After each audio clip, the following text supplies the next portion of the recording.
আসসালামু আলাইকুম সবাইকে। আজকে 18 রমজানে আমরা বিরিয়ানি রান্না করেছিলাম, তো ওটার রেসিপি। প্রথমে আমরা পেঁয়াজটা ভালো করে ভেজে রসুন বাটা, আদা বাটা,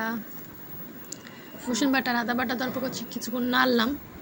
এখন দিতেছি বাটা গুঁড়া মশলা, এটা হচ্ছে আদা বাটাটা।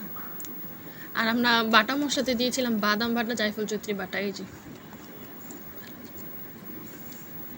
আর আমরা প্যাকেটের রাঁধুনি বিরিয়ানি মশলা ব্যবহার করেছিলাম, যেটা এখানে দিয়ে দিলাম। আমরা এখন এক প্যাকেট পুরো ছিল, যেহেতু 3 পা চাল নিয়েছি, 3 পা চালে যতটুকু লাগে আমরা অতটুকু দিচ্ছি।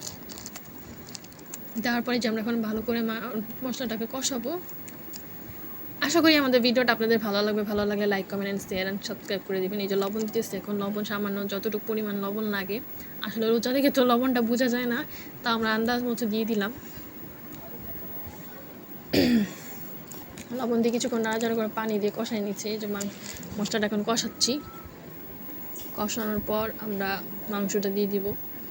অনেকে আলু আর মাংসটা ভেজে দেয়, আমরা আজকে সময় স্বল্পতার কারণে মাংসের আলুটা ভাজতে পারিনি। এই যে আমার আম্মু কিছুটা কাঁচামরিচও দিল এটার ভিতরে। আর এখন কাঁচামরিচ দেওয়ার পর এই যে মাংস আর আলু দিলাম। আমি তো আবার বললাম যে অনেকে আলু আর মাংস ভেজে দেয়, আজকে আমার সময়ের কারণে দিতে পারিনি, তাই আমরা কষাই রান্না করলাম। আজকে কষাই রান্না করলেও মজা লাগে, ভেজে রান্না করলেও মজা লাগে, দুই রকম টেস্ট হয় আর কি। মাংসটা আমরা ভালো মতো কষাবো এখন। এই যে আমরা টমেটো সস দিয়েছিলাম, প্রাণের টমেটো সস ছিল আমাদের কাছে 2 প্যাকেট, ভাবলাম দিলে ভালো লাগবে। আর বিরিয়ানি তো আমরা অনেক ধরনের মশলাই দিই, সস তো লাগেই, বাবুচিরা তো সস দেয়, আমরা দেখেছি, আমরাও দিলাম। তারপর আমরা ভালো মতো মশলা কষাবো, ভালো মতো মাংসটাকে কষাবো। যে আমরা মাংসটাকে নাড়াচাড়া করতেছি, নাড়াচাড়া করার পর পানি দিয়ে দিব। যে পানি দিলাম, পরিমাণ মতো পানি দিয়ে মাংসটা এখন কষানো হচ্ছে। এই যে আমরা দেখতেই পারতেছেন। এখন আমরা চালটা রেডি করব। এই যে আমরা 1 কাপ পরিমাণ মতো, 1 কাপ না 1 চা চামচ পরিমাণ মতো ঘি দিলাম। 1 চামচের থেকে একটু বেশি হবে, এখানে ঘি আছে চাল ভাজার জন্য। এখন আমরা চালটা দিয়ে দেবো। চালটা আমরা আগেই ধুয়ে রাখছিলাম, এই যে চাল দিয়ে দিলাম। এখানে কিন্তু 3 পা চাল আছে, আমি আবারও বলে দিতেছি 3 পা চাল আছে এখানে। আমরা এখন চালটাকে ভালো মতো ভেজে নিব। চালটা যত ভাজবেন তত পোলাও মজা হয়, বিরিয়ানি মজা হয়, চাল ভাজার উপর নির্ভর করে। এই যে আমরা এখন দুধ দিয়ে দিব। দুধ তো মাস্ট লাগে, অনেকে দেয় অনেকে দেয় না, আমরা দিই। দুধের সাথে এখন পানি অ্যাড করবো। 3 পা চালে যতটুকু পানি লাগে অতটুকু দিয়ে দিছি আমরা। এরপর ভালো মতো হয়ে গেলে তারপরে আমরা মাংসটা দিয়ে দিব।